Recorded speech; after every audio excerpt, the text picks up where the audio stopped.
Bugun tarixda loyihasi. Lekin bugungi suhbatimiz tarixdan emas. Avvalgi dasturimizdagi Alaviy, Nusayriya, Ja'fariy va Rofiziy shiyalarni kelib chiqishi, ularni buzuq e'tiqodlari, bu mavzuga yanada oydinlik kiritishga qaror qildik.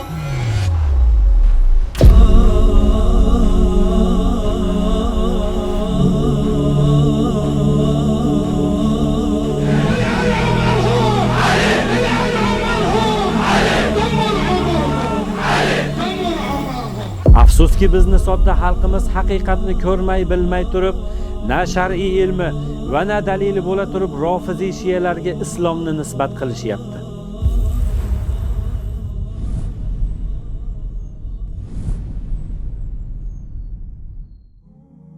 Assalomu alaykum. Bugun tarixda loyihasi. Lekin bugungi suhbatimiz tarixdan emas.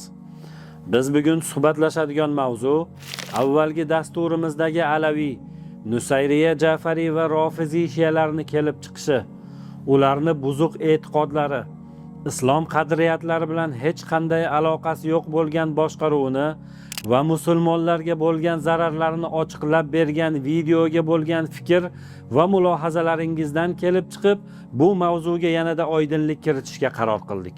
Atrofdagi bahs-munozaralar aslida haqiqatni yorqin nurida ko'rishni istamaydigan, qalbi va ko'zi ojiz bo'lganlarning aks sadolaridir.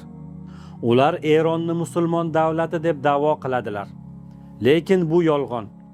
Bu Rofiziy shiya davlati boshqaruvini haqiqiy islom qadriyatlari bilan hech qanday aloqasi yo'q. Bu yerda ulamolar emas, balki viloyati faqih, ya'ni qo'shtirnoq ichida islom qonunlarini yaxshi biladigan ulamo boshqaruvi nomi ostida qonli diktatura hukmronlik qiladi. Ushbu dasturning maqsadi Eron Rofiziy shiya rejimi va uning mintaqaviy ittifoqchilarining fitnakorlik rejalaridan oddiy omi xalqni ogohlantirish va sergak torttirishdir. Avvalo bir haqiqatni qat'iy tan olishimiz kerak. Tehrondagi rejim musulmonlarga ham, boshqa xalqlarga ham dushman. Agar biz Eron keltirib chiqargan inqirozlarga nazar solsak, ularni mintaqadagi rolini ikki so'z bilan ifodalash mumkin. Vahshiylarcha terror va beqarorlik. Eron islom olamining birligi uchun emas, balki o'zining buzuq aqidasi va qonli diktatura hukmronligini islom niqobi ostida saqlamoqchi bo'ladi. 2025-26 yillarda Erondagi boshqaruvga qarshi ommaviy noroziliklar vaqtida rejim internetni o'chirib, namoyishchilarga qarshi qirg'in uyushtirdi. Rasmiy ma'lumotlarga ko'ra bu to'qnashuvlarda kamida 3000 nafar fuqaro, jumladan bolalar ham halok bo'lgan.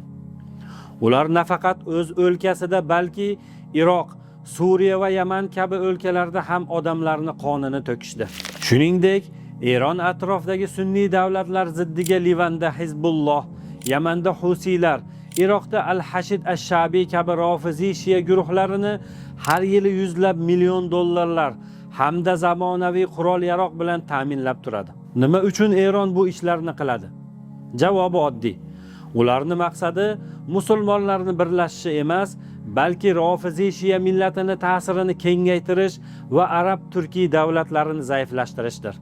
Endi siz bu yerda arab davlatlari qo'l qovushtirib o'tirgan bir paytda Eron Falastinga yordam berdi-ku deysiz. To'g'ri, arab davlatlari hech narsa qilmayotgani hech kimga sir emas. Ularning boshliqlari xoin va g'arbni chizgan chizig'idan chiqmasligi hammaga ma'lum. Hamasning siyosiy qanot rahbari Xolid Mash'al aytadi: Eronni yordam berishini siyosiy manfaatlari bor edi. Birinchidan, sunniy bo'lgan Hamasni qo'llab, islom olamida o'z obrazini yaxshilaydi, o'zini yaxshi ko'rsatadi. Ikkinchidan esa, g'arbga meni Hamas bilan aloqam kuchli. Agar Falastin masalasida biron nima xohlasang, men tayyorman deydi. والثانية أنها أمام الغرب تقول لهم أنا علاقتي مع حماس قوية ماذا تريدون من فلسطين أنا جاهز. Bundan bo'lgan maqsad Eron g'arb bilan bo'ladigan urushni o'z davlatidan boshqa yerda bo'lishini istardi. Bugun esa siz Eronni Isroilga qarshi urushayotgan yagona qahramon sifatida ko'ryapsiz.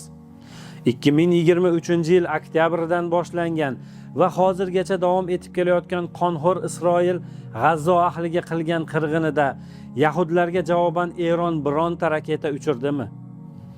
Yoki Hurmuz bo'g'ozini yopdimi? Yoki qirg'inni to'xtatish uchun Eron harakat qildimi? G'azo urushi davomida Eron Falastin xalqini himoyachi sifatida Isroilga dastlab to'g'ridan to'g'ri o'q uzmagan. Bu urushda Eronni qahramon sifatida namoyon qilish xato emasmi? Axir urushni Eron emas, jinoyatchi yahudlar va uni malayi bo'lgan AQSh boshladi-ku. Agar urushni Eron Falastin xalqini himoyasi yoki ozodligi uchun deb o'zi boshlaganida edi, bunday da'vo qilinsa bo'lar edi. Uning bugungi kundagi Isroilga bo'layotgan qarshiligi faqat o'zini himoya qilish uchundir. Falastinga berayotgan yordami esa o'z manfaati uchun oqayotgan qonlardan siyosiy vosita sifatida foydalanish maqsadida qilingan xolos. Bu yerdagi eng katta fojia Eron rejimining o'z jinoyatlarini Islom, Ahli bayt muhabbati va Falastin ozodligi niqobi ostida yashirishi. Lekin asli haqiqat shundaki, Eron rejimi Suriyada sunniylarning ustiga bombalar yog'dirib, 600 mingdan ziyod kishini shahid qildi. Iroqda sunniy ayollar va bolalarni uylarini yoqib, ularni ko'chib ketishiga majbur qildi. Yamanda 9 ming odamni, shu jumladan bolalarni oshkora o'ldirib, qiynoq qildi. Livanda Hizbulloh orqali davlatni bosib oldi va sunniylarga qarshi terror uyushtirdi. Eron rejimining har bir jinoyati islom niqobi bilan yopilgan. Biz keltirgan har bir dalil Eron rejimini asl yuzini ko'rsatadi. Bu teografik mafiya bo'lib, uning maqsadi faqat o'z hukmronligini saqlab qolish va atrofdagi mintaqalarni buzishdir.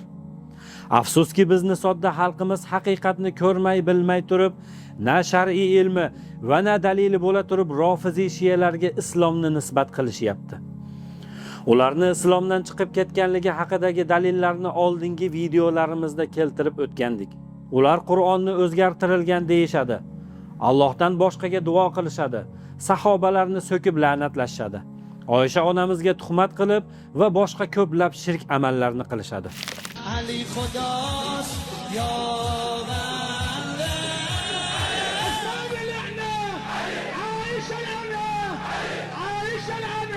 علی که شیعه میگه علی خالق، رازق، محیی، ممیت، اول آخر. Aslida farqi yo'q, bu gaplarni Shia aytadimi yoki sunniy aytadimi, dindan chiqib kofir bo'ladi. Biz aytgan har bir so'z ortida tarix, hujjat, raqam va Allohning haq diniga bo'lgan muhabbat turibdi. Bizni vazifamiz ko'zlarni ochish, haqiqatni yetkazish va ummatni birlashtirish. Biz barcha islom ahlini bu rofiziy shiyalarni dushmanligi orqali zarar ko'rishligini xohlamaymiz. Mana shu zarar bizni ham boshimizga kelishdan oldin ularni yaxshiroq tanib olishlarini xohlaymiz. Bular tarafidan keladigan eng katta xatar asosan e'tiqodimizni buzishdir va buni yomon oqibatlari namoyon bo'lib turibdi. Aslida ummatga kim do'st, kim dushman ekanligini anglatib berish bo'linish emas, balki bo'linganlarni birlashtirishdir. Tarix ko'zgusida kim do'st, kim dushman hammasi ko'rinadi. Kim haqiqatni xiyonat deb atasa, ko'p o'tmay hammasi namoyon bo'ladi. Haqiqatni yetkazish burchimizdir va bu yo'lda hech qanday shovqin bizni to'xtata olmaydi.